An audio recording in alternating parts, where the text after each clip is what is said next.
Michkov.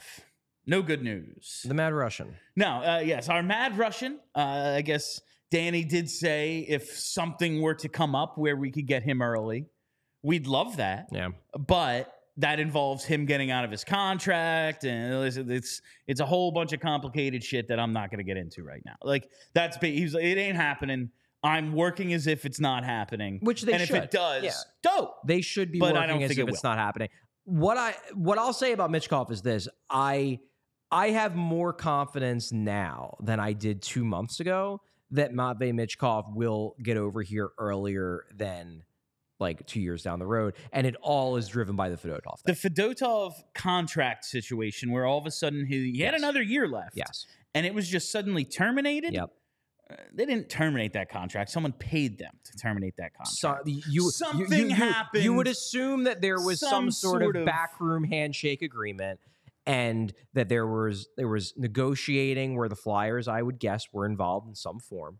They will probably never reveal the specifics. Probably can't, but it gives me the confidence that, and I tweeted this out, gives me the confidence that if Michkov's team opens the door a bit to the idea of, okay, how can we come to some sort of agreement that will allow him to leave a year early, I am much more confident that the Flyers will be able to navigate that because they already showed they could. There's this small piece of me that I won't let breathe all that often, but it exists, that I just look at Danny when he talks about Michkov and he's like, yeah, maybe, who's to say?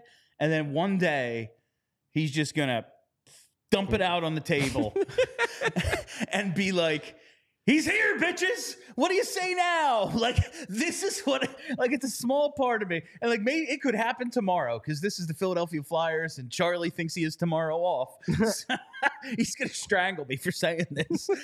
But, like, a small part of me is hoping. But reading those quotes, they are, like, treating it the right way.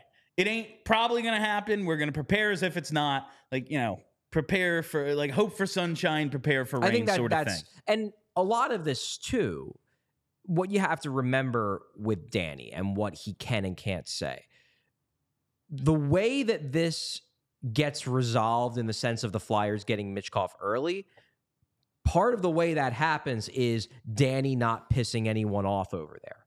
If Danny starts saying quotes of like, yeah, we think we can get him out of that contract, or he starts, hinting at the possibility, then all those Russian oligarchs over there are going to be like, well, fuck you. He's under contract, and we're not only going to make him spend the final 2 years, we're going to strong arm him into signing an extension, because what are you going to do? This is how things happen in Russia. Yeah. So Briere has to be deferential. That's part of the strategy. Absolutely. He was very deferential in the Fedotov situation. Like that was a war that the NHL had with the IAHF and the KHL. The Flyers very purposely stayed out of it because they did not want, and this was on and off the record when I would bring it up to people, it would be like, look, that kid's been through enough. We're not going to rock the boat here.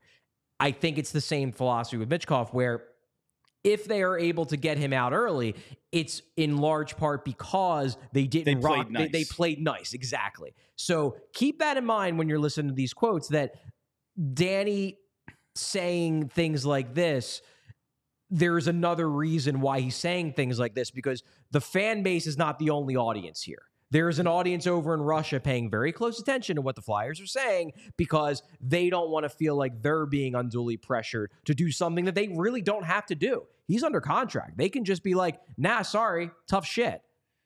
Tough shit. Yeah. This is what a world. Hockey is such a wild world. It sure is. Like, this shit don't happen in football. It's just insane. It would be kind of wild if there were like Russian NFL players. It's just like the next Peyton Manning. It's like, yeah, man, when he finishes up on the front lines in the Ukraine, like, get ready. God. Like, I was like, that's that's what would happen. We all silly like the mayor.